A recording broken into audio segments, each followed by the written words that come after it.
Okay, ठीक है। राजीव से बातचीत करेंगे, हमारे साथ मेरठ से फोन लाइन पर मौजूद हैं। राजीव नमस्कार, बताइए क्या सवाल है आपका? मैडम मेरठ नहीं, मैं विजयवाड़ा से बोल रहा हूँ, आंध्र प्रदेश। हेलो, बताइए। मैडम आई एम हाँ जी, होल्डिंग बताइए। पेट्रोनेट एलएनजी, 1200 शेयर है, एवरेजिंग ओके। करके 220-224 के आसपास हो गया है, लेकिन उसके ऊपर राय चाहता हूँ कि whether I should I hold it और not, dividend pay out is good. Petronet LNG ये लॉन्ग टर्म के लिए आप जानना चाहते हैं, होल्ड करें कि नहीं? Long term madam, no problem. ठीक है, लॉन्ग टर्म व्यू है पेट्रोनेट एलएनजी। 254 की बाइंग, माइनस 219 पर ट्रेड हो रहा है, क्या करें अब ये?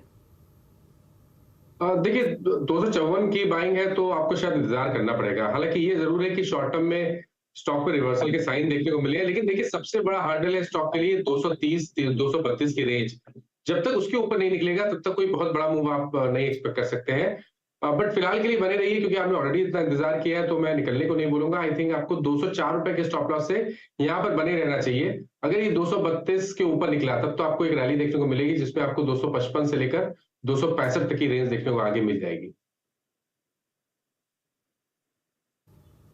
ठीक है, मयंक है हमारे साथ नोएडा से। मयंक नमस्कार, बताइए क्या सवाल है आपका? नमस्कार मैम, मेरा सवाल है मैम, मैंने लेमन ट्री के ना 35 स्टॉक खरीदे 99 की रेट पे। अभी जैसे कि ये डाउन चल रहा है, और एक मोर पैन लैब के है ना मैंने 50 स्टॉक खरीदे 41.20 पे। तो क्या इन दोनों में अभी होल्ड रखना चाहिए या फिर है ना इनको निकल जाना चाहिए इसमें से जो है?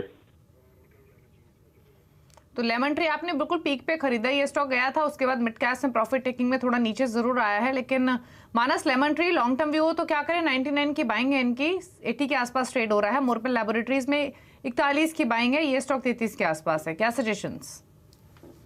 देखिए अगर लेमन ट्री की बात करें तो मेरे ख्याल से यहाँ पर अब वेट करना बेहतर रहेगा, क्योंकि स्टॉक करेक्ट हो चुका है।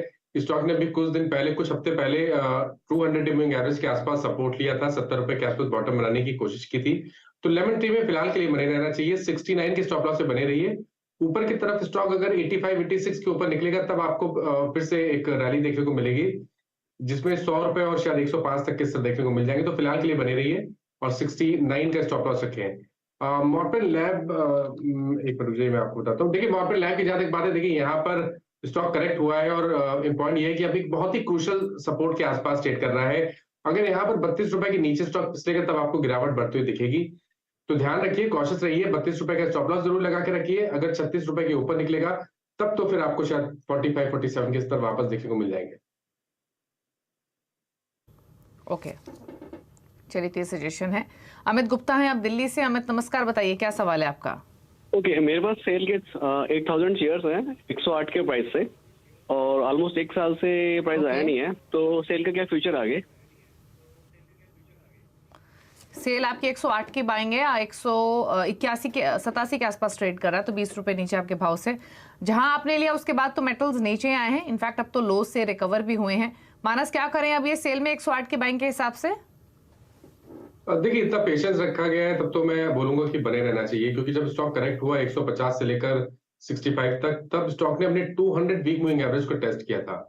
अब कहीं ना कहीं medium to long term chart पे भी और शॉर्ट टर्म चार्ट पे भी रिवर्सल के साइन सेल पे देखने को मिल रहे हैं। स्टॉक अपने 200 मूविंग एवरेज के ऊपर ट्रेड कर रहा है, और मेरा समझना है कि जो शॉर्ट टर्म ट्रेंड है वो पॉजिटिव हो गया है, और आप उम्मीद कर सकते हैं कि आपको कम से कम 100 रुपए तक के भाव तो देखने को मिलेंगे। तो आपको स्टेप बाय स्टेप चलना पड़ेगा, तो आप पेशेंस रखिए। स्टॉप लॉस आपको 79 रुपीज के नीचे रखना है।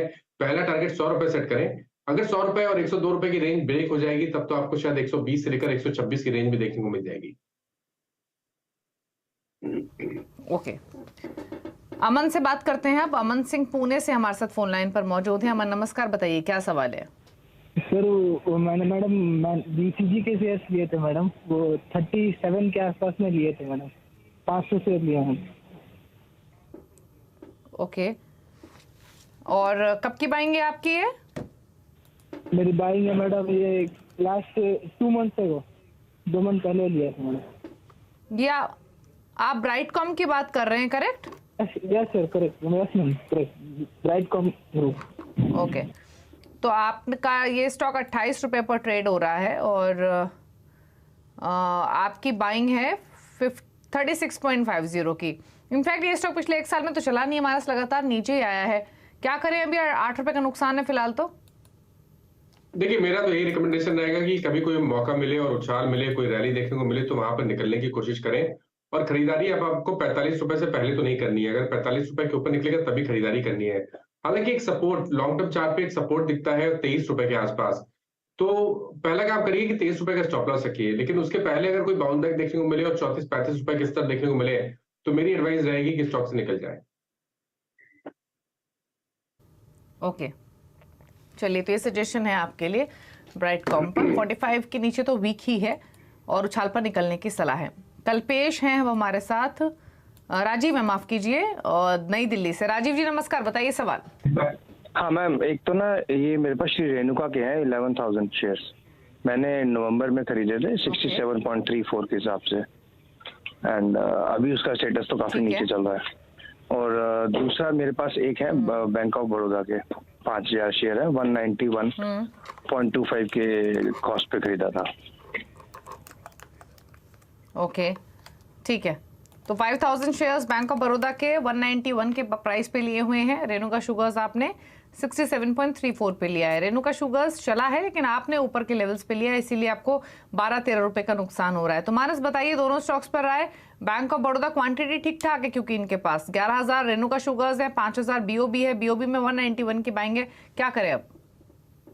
देखिए रेणुका की बात करिए तो रेणुका पे एक बहुत ही स्ट्रांग सपोर्ट है 49 रुपीज के आसपास।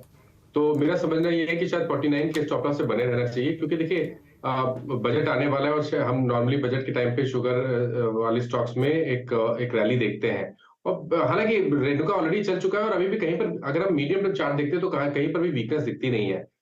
49 पे सपोर्ट है, इसलिए आपको वहां पर स्टॉप लॉस रखना है। 60 रुपए का एक रेजिस्टेंस है, अगर वो निकल जाएगा तब आपको 70-72 रुपए तक के स्तर जरूर देखने को मिल जाएंगे रेणुका में।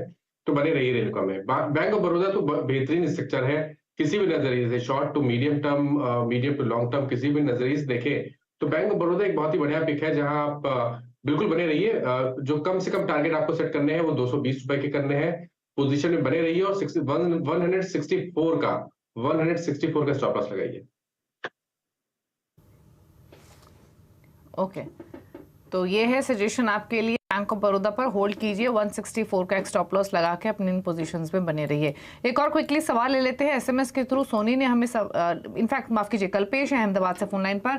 कल्पेश नमस्कार, पूछिए क्या सवाल है आपका?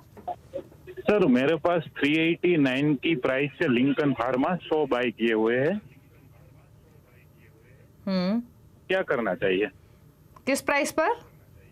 389। ओके, 389 की बाइंग है। लिंकन फार्मा में 340 पर कर रहा है ट्रेड। मानस बताइए क्या करें? देखिए लॉन्ग टर्म व्यू देना थोड़ा मुश्किल है, बहुत ज्यादा हिस्ट्री नहीं है स्टॉक की, तो लॉन्ग टर्म व्यू नहीं। लेकिन अगर शॉर्ट टर्म के हिसाब से देखें तो अभी भी देखिए कहीं बहुत बड़ा रिवर्सल नहीं देखने को मिला है। हालांकि हायर लोअर टॉप बना है, लेकिन स्टॉक ने एक रिवर्सल का कंफर्मेशन नहीं दिया है और वो कंफर्मेशन केवल 320 रुपए के नीचे आएगा। तो मेरे हिसाब से 320 के स्टॉप लॉस से बने रहना चाहिए।